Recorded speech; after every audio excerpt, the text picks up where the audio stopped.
chaque essai clinique a ses caractéristiques spécifiques avec des critères d'inclusion et d'exclusion. Donc, du coup, chaque essai est focalisé sur une maladie spécifique. D'habitude, nous avons déjà des listes de patients qui sont suivis dans un centre neuromusculaire à Paris ou plus en général en France. Et donc, dès qu'on démarre une étude sur une maladie spécifique, on contacte les patients qu'on connaît déjà et enfin, on sait avoir la maladie. Au contraire, il est aussi possible d'avoir des essais où on est amené à sélectionner des patients un peu dans l'urgence parce qu'il s'agit d'une maladie, par exemple, qui évolue très rapidement au cours du temps. Et donc là, on s'est fait aider par les consultations de l'hôpital. Et donc, ce sont les médecins traitants des patients, les neurologues traitants, qui sélectionnent les patients et qui nous appellent pour nous communiquer qu'il y a un patient qui pourrait participer. Donc, à ces points-là, on contacte les patients. Enfin, d'habitude, c'est les médecins de la plateforme qui contactent les patients.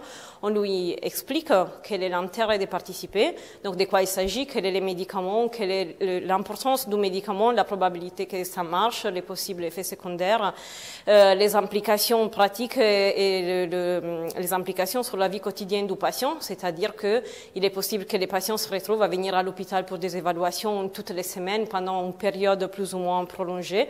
Donc il faut qu'il soit bien au courant de quels sont les enjeux. Et une fois qu'il est bien informé, on lui envoie une note d'information et on organise une première visite, qu'on dit une visite de sélection.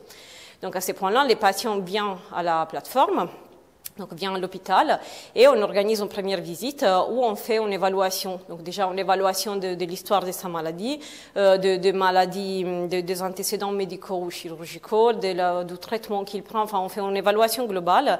Et après, pour chaque protocole, on peut avoir des évaluations spécifiques, soit des évaluations des capacités motrices plutôt que des évaluations en imagerie ou des analyses biologiques. Donc tout ça pour avoir un cadre complet des caractéristiques de chaque patient et contrôler bien qu'il respecte les critères, enfin qu'il ait bien les critères d'inclusion et qu'il n'ait pas de critères d'exclusion. Ça, c'est très important parce que, surtout pour ce qui concerne les essais thérapeutiques, l'exposition à un traitement expérimental peut déterminer des risques pour les patients. Et donc, il faut bien s'assurer qu'il n'y ait pas de critères d'exclusion, donc des facteurs de risque qui pourraient exposer les patients à des risques exagérés.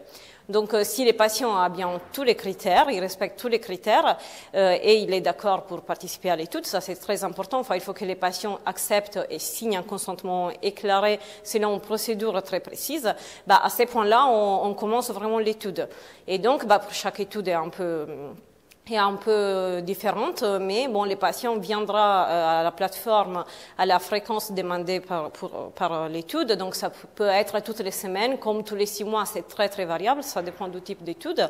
Et on a des visites qui sont structurées pour faire toutes les évaluations demandées par les protocoles. Et on peut avoir, dans le cas d'un essai thérapeutique, une administration du traitement et donc après une surveillance de l'efficacité par des évaluations précises et une évaluation des effets secondaires et, si nécessaire, une prise en charge des effets secondaires.